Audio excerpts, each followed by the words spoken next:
Maharashtra news 18। Satara जिल्ह्याच्या फलटण येथे वाळू माफियांसंदर्भाची बातमी प्रसारित झाल्यावर प्रशासन जागे होऊन कारवाईस तयार झालेले दिसत आहे। फलटण येथे तहसील व पोलीस विभागामार्फत वाळू चोरीवर धडक कारवाई करण्यात आली असून याबाबत तहसीलदार विजय पाटील यांनी माहिती दिली। तर 100 कोटीची वाळू चोरी होईपर्यंत कारवाई का केली नाही असा प्रतिसवाल श्रीमंत रघुनाथराजे नाईक निंबाळकर यांनी केला। दिनांक 23 जानेवारी 2019 रोजी मौजे सासकल तालुका फलटण येथील ओढापात्रामध्ये अनधिकृतपणे वाळूचे उत्खनन व वाहतूक करीत असताना महसूल व पोलीस विभागामार्फत 3 वाहनांवर संयुक्त कारवाई करून सदर वाहने फलटण शहरातील पोलीस स्टेशन येथे जमा करण्यात आली। काही दिवसांपूर्वी कृषी उत्पन्न बाजार समितीमध्ये काही शेतकऱ्यांनी अनेक तक्रारी केल्या होत्या, तर काही शेतकऱ्यांनी धोम बालकवडीचे पाणी अवैध उत्खननामुळे पडलेल्या मोठ्या खड्ड्यांमुळे पाणी पोहोचत नसल्याचा व्यथा कृषी उत्पन्न बाजार समितीचे चेअरमन रघुनाथराजे नाईक निंबाळकर यांच्यापुढे मांडल्या होत्या। यावेळी महसूल व पोलीस प्रशासनावर शेतकऱ्यांनी प्रश्नचिन्ह निर्माण केले होते। त्यानंतर महसूल व पोलीस प्रशासन या दोन्ही प्रशासनाने ही वाळू चोरी विरोधात मोठी कारवाई केली व येथून पुढे वाळू चोरीवर व अवैध उत्खननावर अशीच कडक कारवाई करत राहणार अशी माहिती तहसीलदार श्री विजय पाटील यांनी दिली। 18 रोजी सासकल तालुका फलटण या ठिकाणी ओढापात्रामध्ये अवैध वाळूचे उत्खनन होत असल्याची माहिती माननीय प्रांताधिकारी संतोष जाधव साहेबांना मिळाली आणि त्या अनुषंगाने महसूल व पोलीस प्रशासनाने एकत्रितरित्या कारवाई करून एक JCB पिवळ्या रंगाचा एक JCB, एक नंबर नसलेला पांढऱ्या रंगाचा टाटा कंपनीचा डंपर आणि एक नंबर नसलेला लाल रंगाचा ट्रॅक्टर अशा 3 वाहने जप्त केलेली आहेत। सदर जप्त केलेली वाहनं पोलीस स्टेशनला लावण्यात आलेली आहेत।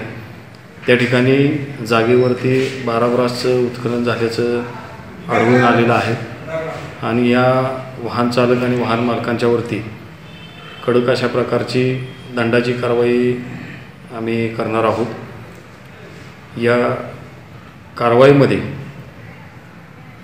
तलाठी योगेश धेंडे, MS गोळे, SM पंडित, RD काळे, PB गायकवाड, प्रकाश पडतरे तसेच पोलीस प्रशासनाकडील प्रोबेशनर PSI US शेख, सहाय्यक फौजदार पाडवी यादव, याशिवाय श्री खाडे, श्री राऊत, श्री कर्णे, श्री वाडकर, श्री पाटोळे, श्री जगदाळे हे आणि श्री अवघडे हे सहभागी झाले होते। या प्रकारच्याच कारवाया तालुक्यामध्ये कुठेही उत्खनन सुरू असेल तर नागरिकांनी याबाबतची माहिती महसूल प्रशासनाला किंवा पोलीस प्रशासनाला द्यावी आणि अवैधरित्या जर कोण वाळूचं उत्खनन किंवा वाहतूक करत असेल तर त्यांच्यावर यापुढे देखील अशाच प्रकारची कडक कारवाई केली जाईल। यामध्ये कुणाचीही गय केली जाणार नाही। बांधकाम ज्या ठिकाणी बांधकाम चालू आहे अशा ठिकाणी जर विदाऊट पावतीची जर डिपो असेल तर त्या संदर्भात आपली कारवाई काय?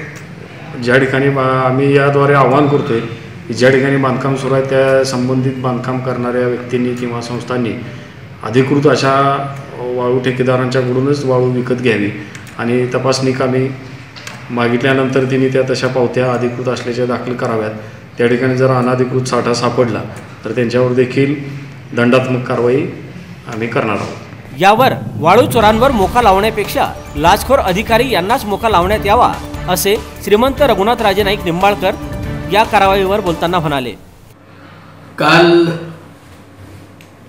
रेव्हेन्यू ऑफिस आणि ग्रामीणचे PI यांनी एक संयुक्त कारवाई वाळूच्या बाबतीत केली असं कानावर आलं। ही गोष्ट अत्यंत स्वागतार्ह आहे, परंतु मला प्रश्न फक्त एकच पडला की कृषी उत्पन्न बाजार समितीने याच्यात लक्ष घातल्यानंतर ही कारवाई करण्याची बुद्धी यांना कशी काय सुचली? याच्या अगोदर कारवाया का केल्या नाही? जवळपास 100 कोटीची गौण खनिजाची चोरी या फलटण तालुक्यात होताना ही माणसं गप्प का होती? तलाठी, सर्कल्स, हप्तेखोर पोलीस ही सगळी यंत्रणा याच्यात गप्प का होती हे समजत नाही। आणि वरच्या सिनियर ऑफिसर्सला जर मोकाच लावण्याची हौस असेल तर भुरट्या वाळू चोरांना ती लावण्यापेक्षा सरकारी नोकरी घेतलेले, 6वा वेतन आयोग घेणारे, अधिकाराचा गैरवापर करणारे, नोकरीनंतर पेन्शन घेणारे जे सरकारी संधी अधिकारी आहेत, त्या दोघा तिघांना मोका लावा, तलाठ्यांना मोका लावा, हवालदारांना मोका लावा. वाळू चोरी थांबायला वेळ लागणार नाही, परंतु वाळू चोरी थांबवण्याची प्रामाणिक भावनाच नाही इथं. कारण वाळू चोरीपासून लोकल लेवलच्या सगळ्या अधिकाऱ्यांना, प्रांत फलटणचे सोडून, आर्थिक फायदे होत राहतात. हे मला माहिती आहे आणि हे अख्ख्या तालुक्याला माहिती आहे.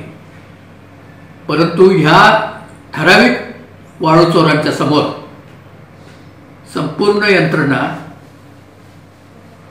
ही मिंदी आहे आणि शेतकरी हातबल आहे.